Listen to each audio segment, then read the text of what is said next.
there you are, YouTube. Do subscribe if you're interested, but also no pressure. Hey, season 1 of House of the Dragon, I was talking about it, and so far I have not talked about season 2, and a lot of that just stems from like job interviews that I've been doing.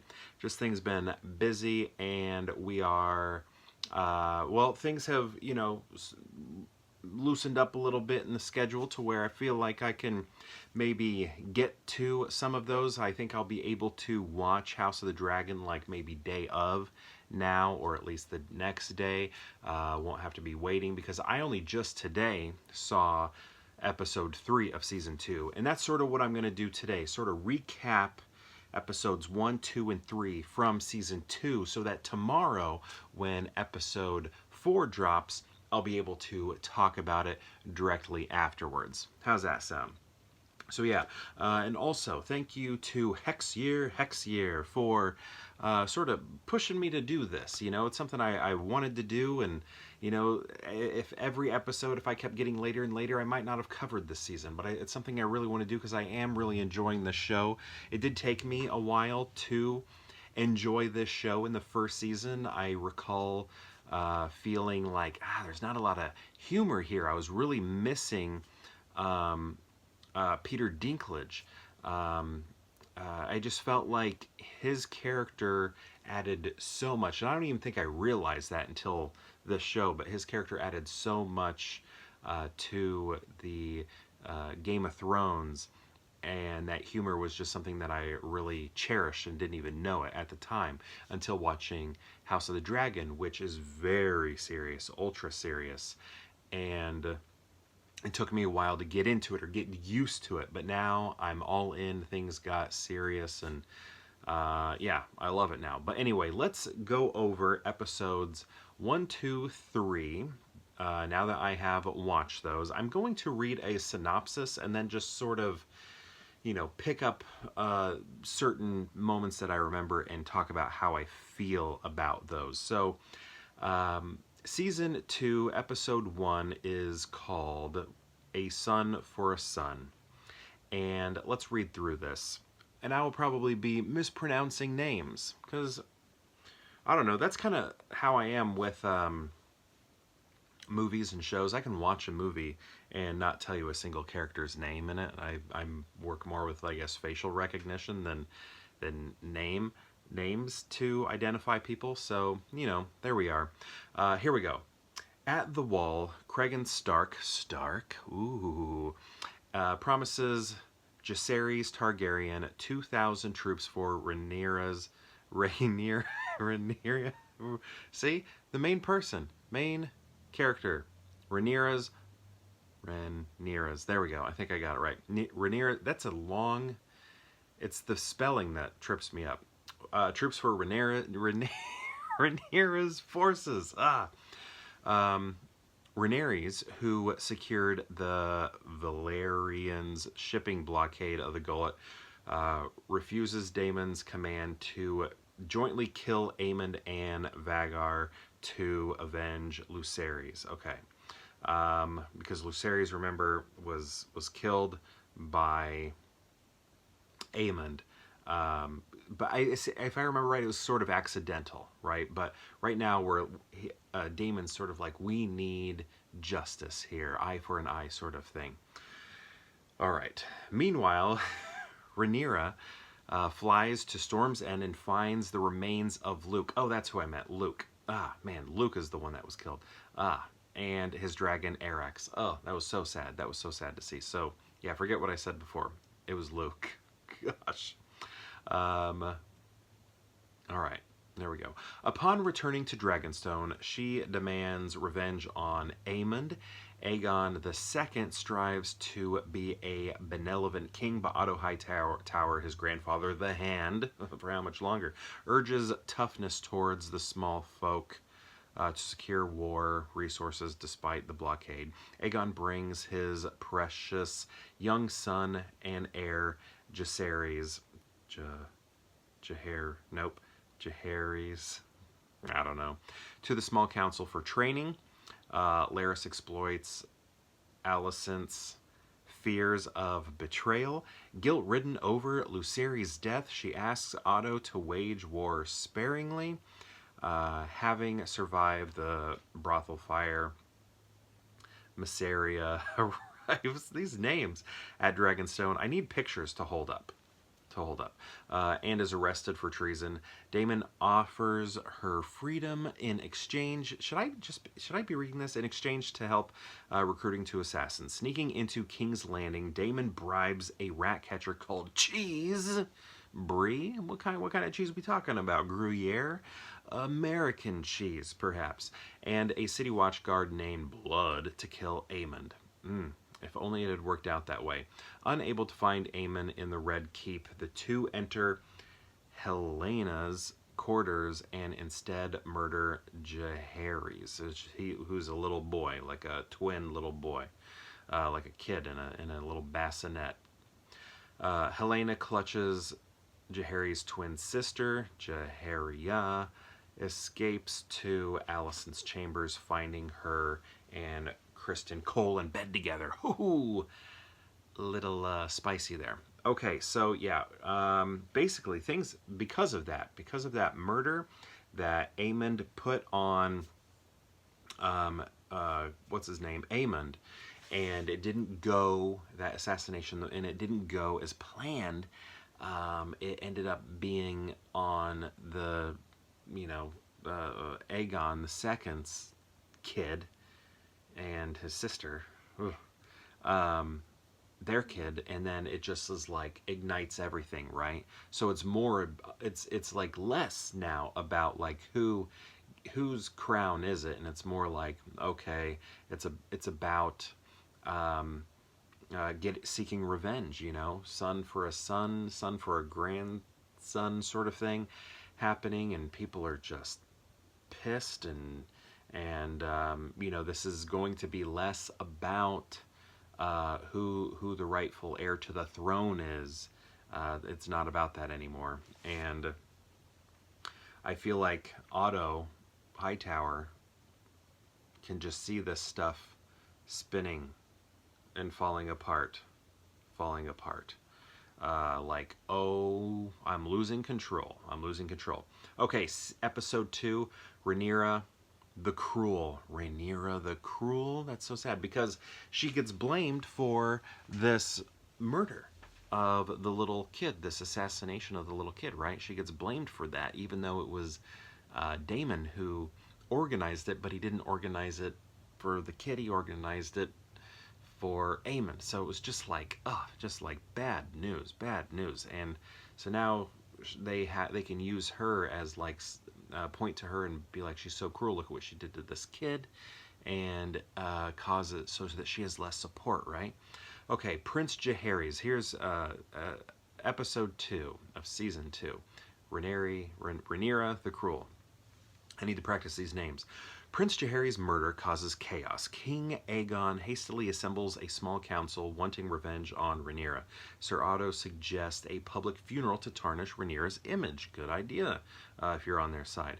In the procession, a herald chants Rhaenyra the Cruel as Alicent and Helena receive the people's condolences. They're all like, oh, I'm so sorry for you, I'm so sorry. City watch guard Blood is captured. He confesses to Lord Larys that Daemon hired him and his accomplice, unknown to him, Ratcatcher. In Dragonstone, Rhaenyra worries her popularity will suffer. Good thinking on her part, assuming that. Suspecting Daemon ordered Jaehaerys' death if Aemond were absent, Rhaenyra says she no longer trusts him. Daemon then flies to Harrenhal to recruit alliances. Having escaped assassination, Aemond, remorseful over Lucerys' death, seeks solace at a brothel. Sir Criston orders Sir Eric to... These are twins over here. Sir Eric, right? Orders Sir Eric to kill Rhaenyra by infiltrating Dragonstone, disguising as his twin Eric. Eric and Eric. My goodness. Eric. Wow. Why would they do that? When Eric later enters Rhaenyra's chambers, Eric bursts in and kills his brother. Oh, overcome with grief, he then takes his own life. Aegon publicly hangs all the rat catchers, including Cheese, infuriating Otto, who fears a populist revolt. Aegon dismisses Otto as hand of the king and instead appoints Sir Criston, who, remember, is sleeping with Aegon's mother. So even though he's not supposed to, because he's supposed to be chaste and everything. But wow, okay.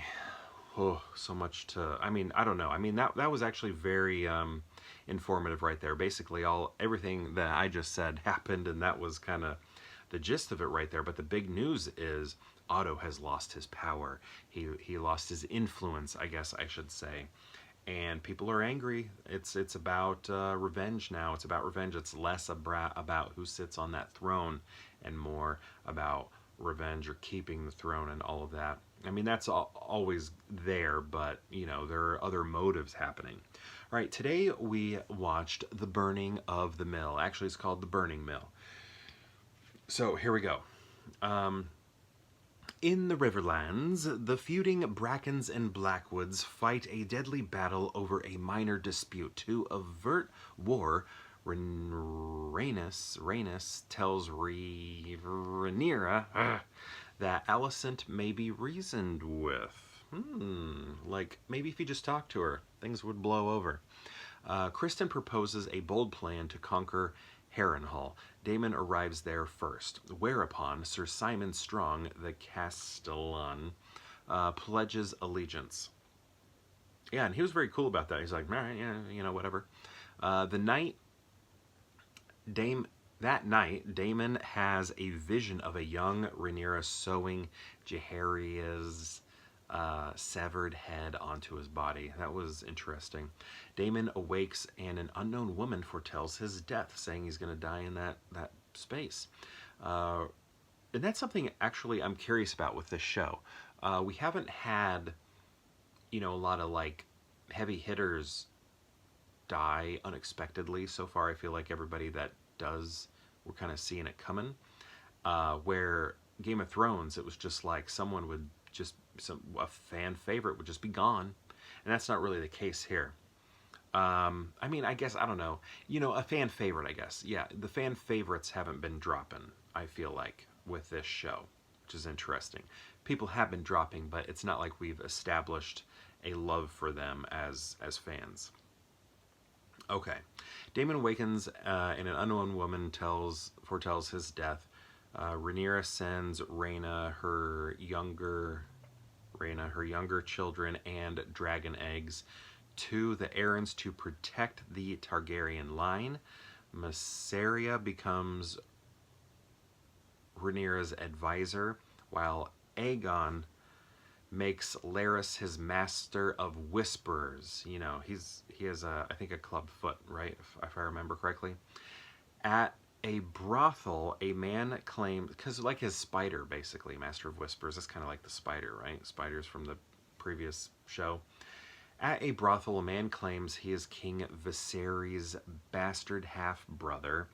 Arriving there, accompanied by his squires, Aegon encounters Aemond and Sylvie and cruelly taunts him. I thought that was very mean. Basically like, haha, your first prostitute, you're still in love with her, haha.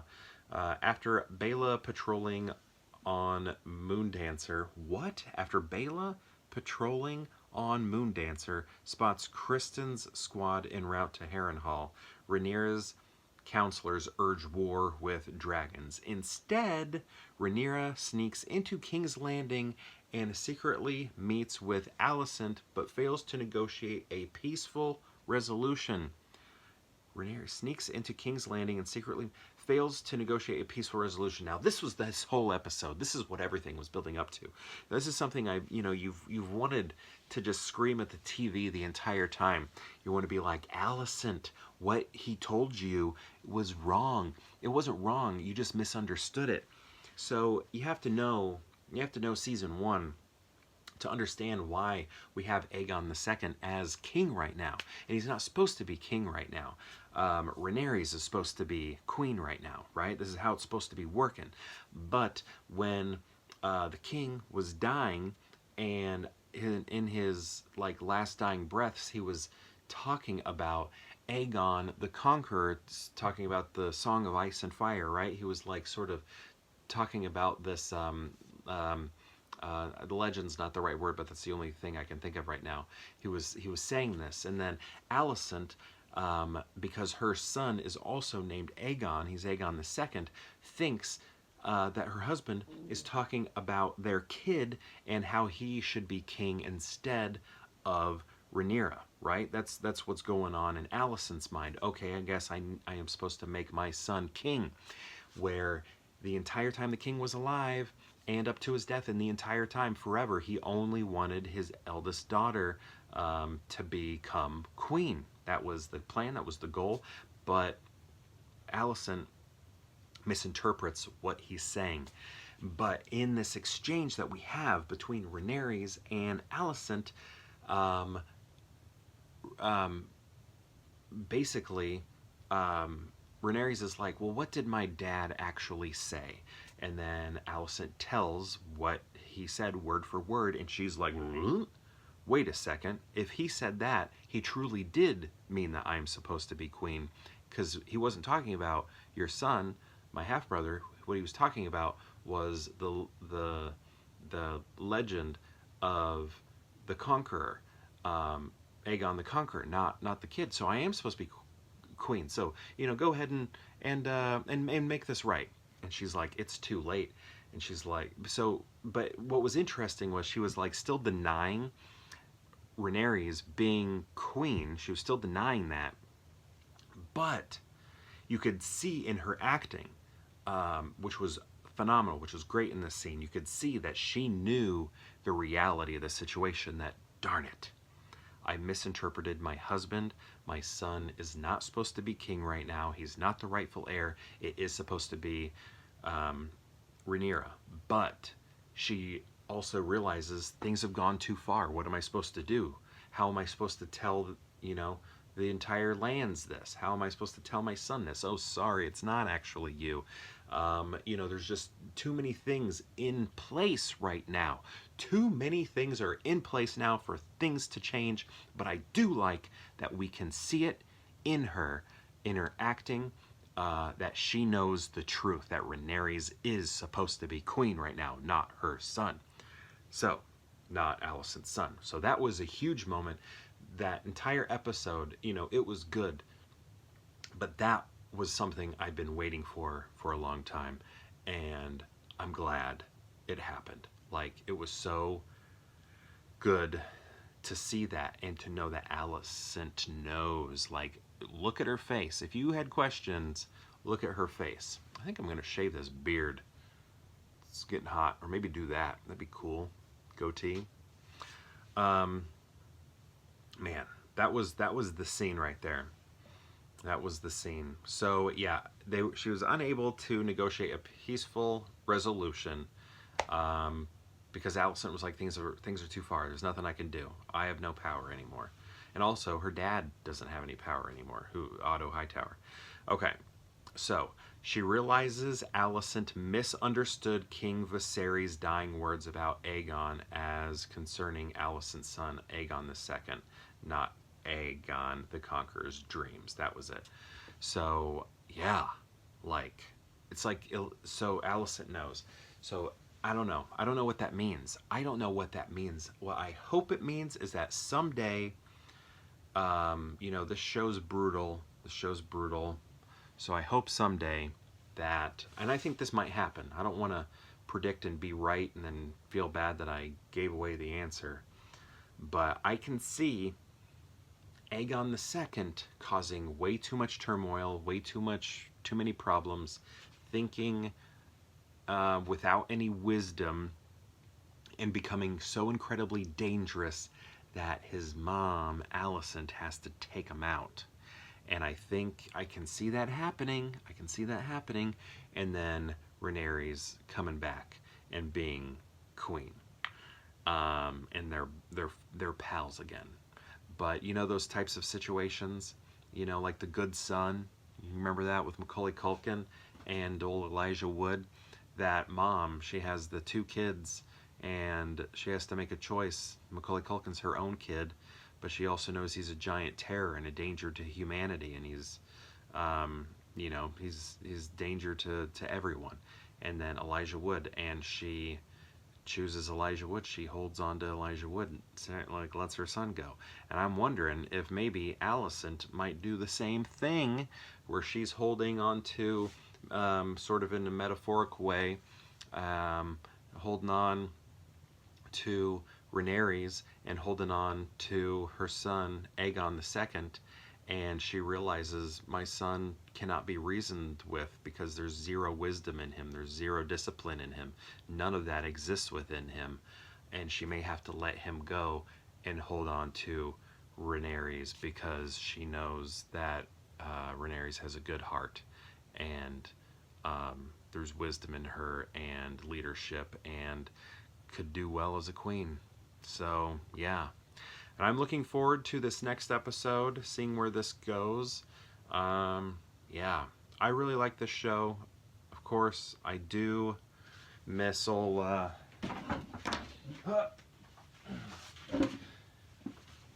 Dinklage over here, painting I made. You'll notice that the colors don't match the moment. Like when he makes this face, he's not wearing these colors. I know, I took some liberties, but while I miss him and his humor, I still really love this show. And again, it did take me a while, but now I am invested.